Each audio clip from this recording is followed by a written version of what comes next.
J'ai initié Wikeco à la suite d'une conférence que j'ai participée en Belgique où on était plusieurs jeunes francophones à être invités. Et le constat que j'avais fait, qu'on avait fait ensemble, c'est que les jeunes de l'Afrique subsaharienne n'avaient pas pu obtenir le visa pour arriver à cette conférence. Et dès lors, j'ai proposé à la directrice du Bureau international jeunesse d'organiser ce genre d'événement axé climat, mais dans un pays de l'Afrique francophone pour permettre à tous les jeunes désireux d'apprendre sur les changements climatiques de pouvoir se réunir facilement.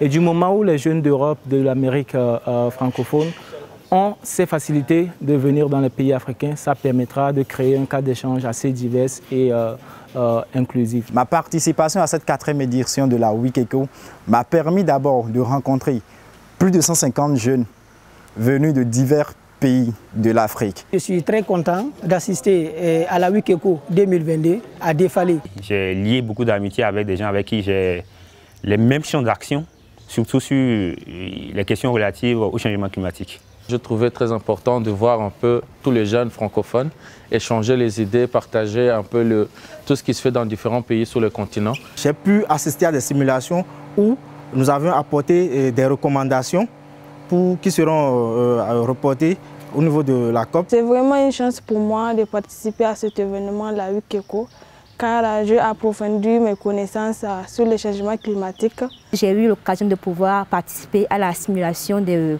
la COP en faisant partie du bloc de la Chine.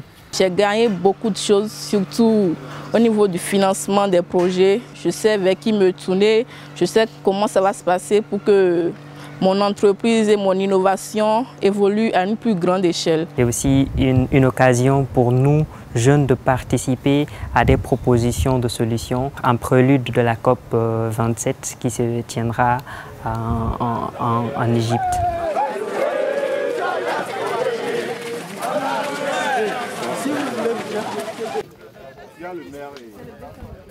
Nous sommes ici pour procéder à une séance de reboisement et dans le cadre des activités de la Wikeco. Nous sommes dans la droite ligne des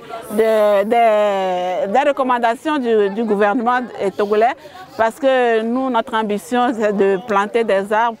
Nous sommes dans le mois depuis le 1er juin jusqu'à la fin des saisons des pluies. Donc cette action contribue également à mener à bien l'objectif du gouvernement. Mais vu qu'on rassemble des jeunes, il faut trouver des activités qui ressemblent aux jeunes. Donc c'est pour cela qu'on inclut aussi les activités sportives, parce que c'est important. Et on incite les gens à faire du sport, déjà pour garder la santé, parce que c'est important.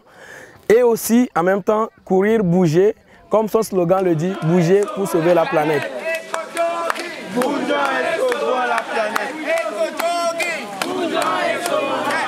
C'est une course, on fait du jogging, tout en ralentissant et en récoltant tout ce qui est déchets, plastiques, qu'on trie en même temps. Et on donne après aux institutions qualifiées pour le traitement et tout ce qui est recyclage après. L'institut que je représente, c'est l'Institut régional africain des sciences et technologies de l'information géospatiale. C'est un institut placé sous la Commission économique de l'Afrique pour l'ONU. Et nous nous intéressons à tout ce qui est technique géospatiale.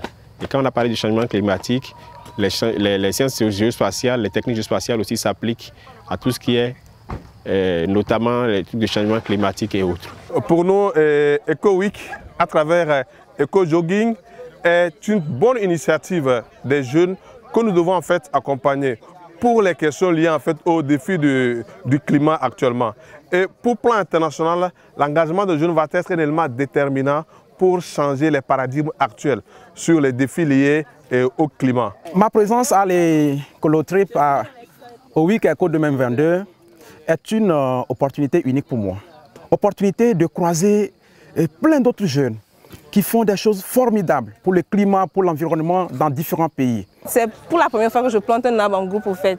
Et je me suis rendu compte que c'est vraiment un acte humanitaire qui permettra de pouvoir sauvegarder les générations futures contre le réchauffement climatique. On participe à la lutte contre le réchauffement climatique tel que le définit l'ODD 13 et on participe également à la protection de la faune et de la flore tel que défini par l'ODD 15. WIC-ECO est une très bonne initiative de la part de ces jeunes Togolais. Ils ont réussi à rassembler plusieurs jeunes de différents horizons et ces jeunes-là sont déterminés, malgré leurs différents profils, déterminés à faire évoluer notre environnement. J'invite mes jeunes frères aussi à faire le même truc pour sauvegarder l'environnement et lutter contre le réchauffement climatique. WIC-ECO, c'est le réseautage. L'objectif principal, c'est le réseautage et l'idée, c'est de permettre aux jeunes de se connecter entre eux, de combiner leurs projets, d'avoir des projets plus innovants, de mener des réflexions. Je souhaite que ce projet aille de l'avant, qu'il soit plus vu et qu'on ait plus de financement afin que ce projet soit interplanétaire. Ayant eu assez de participants de divers pays francophones, nous sommes très heureux de tout ce qui s'est passé. Et l'un des résultats auxquels nous avons abouti, c'est qu'on a eu assez de recommandations de la part de plusieurs participants qui vont nous aider pour rédiger la déclaration de Defralé. On vous assure, ce sera toujours meilleur d'édition en édition.